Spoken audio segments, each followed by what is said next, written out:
ஒரு மாடி வீடு, ஒரு வெள்ளிக்கிழமை. அந்த வீட்டம்மா வீடு ஃபுல்லா கழுவி விட்டு படிக்கட்டெல்லாம் கழுவி விட்டுட்டு சாமி கும்பிடுறதுக்காக வீட்டுக்குள்ள வேலை பண்ணிட்டு இருக்காங்க. அப்போ ஒருத்த வந்து மேல வந்து கதவை தட்டி, அம்மா குடிக்க கொஞ்சம் தண்ணி கிடைக்குங்களா அப்படின்னு கேக்குறான். தண்ணி தானே அவன் கேக்குறான் அப்படின்னு சொல்லிட்டு அந்த அம்மா தண்ணி எடுத்துட்டு வந்து கதவை திறந்து வெளியில வரும்போது அவன் கதவை உடைச்சிட்டு உள்ள வந்து இந்த அம்மா கழுத்துல போட்டு இருந்த 10 சவர நகைய புடுங்கிக்கிட்டு கீழே இறங்கி ஓடிடுறான்.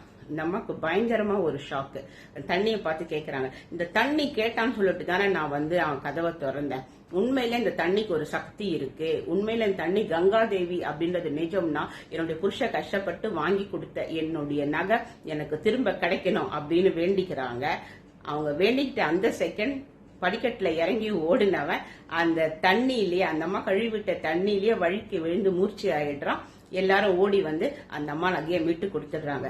எப்பவுமே ஒரு இறை நம்பிக்கை உங்களை என்னைக்குமே கைவிடாது.